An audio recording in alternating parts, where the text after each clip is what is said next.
కుటుంబంలో ఇంటి యజమానుడిగా ఉన్న ఆయనే దేవుని యందు భయభక్తులు లేకపోతే ఇంకా వాళ్ళకేం చెబుతారు?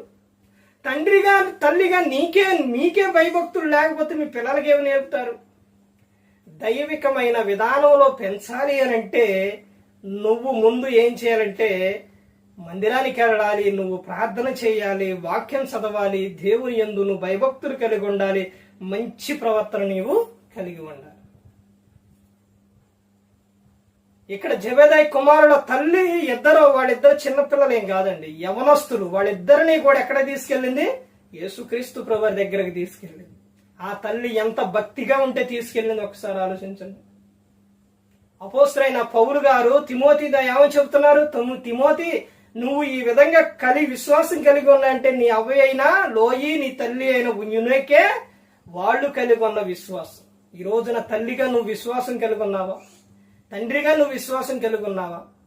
మామగా నువ్వు విశ్వాసం కలిగి ఉన్నావా? మీరు విశ్వాసం కలిగి ఉంటే నీ పిల్లలు కూడా విశ్వాసం కలిగి ఉంటారు. అబ్రహాము గారు ఇస్సాకుని తీసుకెళ్లేటప్పుడు ఎక్కడికి, ఎందుకు, మరి నన్నేంటి ఎక్కడ పడుకోబెడతావు, నేను పడుకోను, నన్ను ఎందుకు తీసుకొస్తున్నాను ఏమన్నా అన్నాడా? అడిగాడా? అబ్రహాం గారు విశ్వాసం కలిగి ఉన్నారు కాబట్టి ఇస్సాకు కూడా అదే కలిగి ఉన్నాడు. ఆడకెళ్ళి కట్టెల మీద పడుకోమంటే పడుకొని తర్వాత కత్తి ఇలా పైకి ఎత్తినప్పుడు కూడా ఏంటి నన్ను పొడుతువా, ఏంటి నన్ను చంపుతువా, నువ్వు తండ్రివేనా అని ఆయన అనలేదు. ఎందుకనంటే నా తండ్రి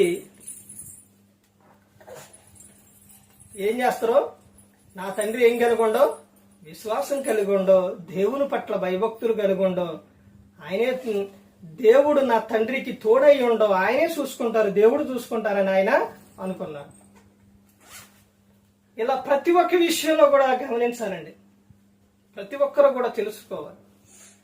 ముందు మనం మంచి ప్రవర్తన కలిగి లేకపోతే మన పిల్లలకు ఎలా వస్తుంది? నువ్వు సినిమాలు చూస్తుంటే వాడు చక్కగా చదువుకుంటారా? నీవు మందు తాగుతుంటే వాళ్ళు మంచి ప్రవర్తన కలిగి ఉంటారా?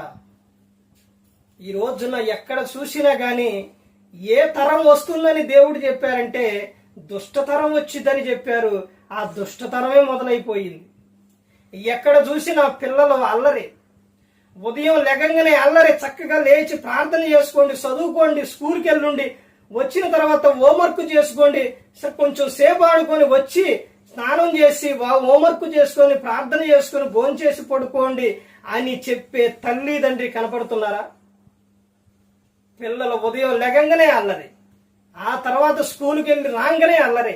ఎవరును పడితే వాళ్ళు ఏ మాట పడితే ఆ మాట అంటున్నారు అని అంటే నిన్ను బట్టే నువ్వు బూతులు మాట్లాడుతున్నావు కాబట్టి ఆ మాటలే విని వాడు నేర్చుకున్నారు. ఈ రోజున బయట ప్రవర్తించిన ప్రవర్తన రేపొద్దున నీ మీదే ప్రవర్తిస్తారు.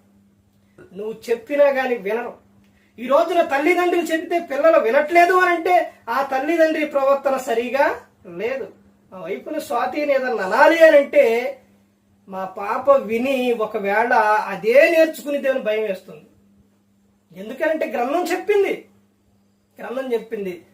నువ్వు ఎంత భక్తిగా ఉన్నా గాని నీ భక్తి అంతా నీ క్రియల్లో లేకపోతే, నీ భక్తిని నీ క్రియలు మంచి క్రియలు లేకపోతే నువ్వు ఎంత భక్తి చేసినా వ్యర్థమే.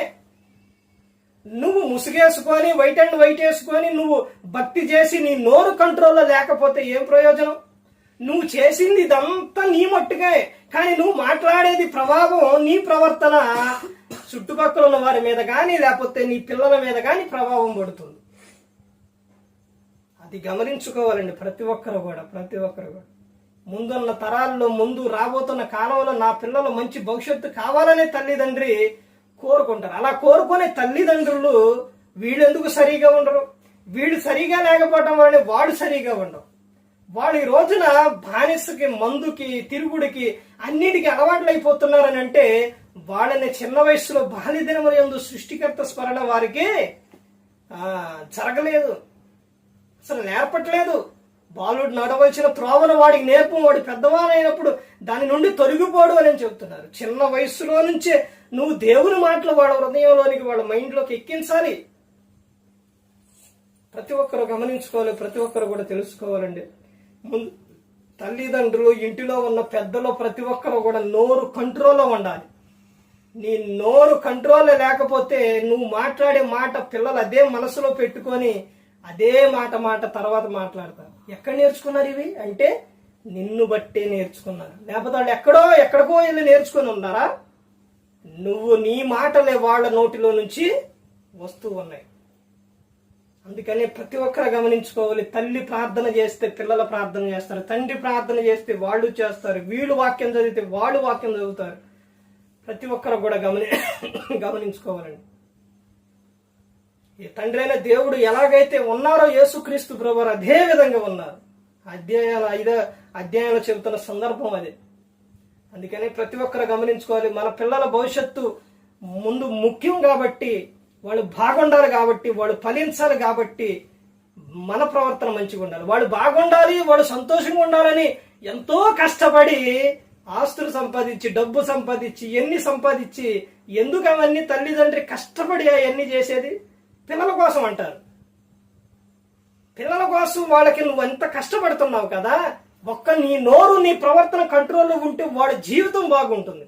నువ్వు ఇన్ని సంపాదించి నీ ప్రవర్తన సరిగా లేకపోతే నీ ప్రభావం అంతా వాళ్ళ మీదే పడిద్ది. అప్పుడు ఏం ప్రయోజనం? ఇదంతా చేసి ఇంత సంపాదించి నీ ప్రవర్తన సరిగా లేదు, అది వాళ్ళ మీద పడ్డది. నువ్వు సంపాదించిన సంపాదన అంతా వాళ్ళ చేతికి వెళ్ళిన తర్వాత ఏం చేస్తారు? మొత్తం పాడు చేస్తారు. వాళ్ళ సంతోషాలకు ఇది చేసేస్తారు. అప్పుడు ఏం చేస్తావు నువ్వు? నీ చేసిన కష్టం అంతా ఏమైపోయింది? అదే నీవు సంపాదిస్తూ మంచి ప్రవర్తన కలిగి దేవునిలో ఉంటే ఆ తర్వాత దాన్ని వాళ్ళు అభివృద్ధి చేస్తారు, వాళ్ళు దాన్ని మంచిగా ఉపయోగిస్తారు. ఇదంతా ప్రతి ఒక్కటి గ్రంథం చదివితే మనకు అర్థమవుతుంది. సామెతలు గాని, ప్రసంగి గాని ఇవన్నీ కూడా చదివితే, గ్రంథాలు చదివితే అర్థమవుతుంది. ఏ ఒక్కరు కూడా నశించి నరకానికి వెళ్ళిపోకూడదని యేసుక్రీస్తు ప్రభువారు ఈ లోకానికి వచ్చి మనందరి కోసం సిలువలో తన ప్రాణాన్ని పెట్టి ఉన్నారు. మరి ఈ విధంగా నిలబెట్టి మాట్లాడించిన తండ్రి దేవునికి కృతజ్ఞతాస్తుతులు చెల్లిస్తూ, ఇంతవరకు శ్రద్ధగా ఉన్న మీకు ప్రభు పేట నా హృదయపూర్వక వందనాలు చెల్లిస్తూ ఈ మాటలు ముగిస్తున్న అందరికీ వందనాలు.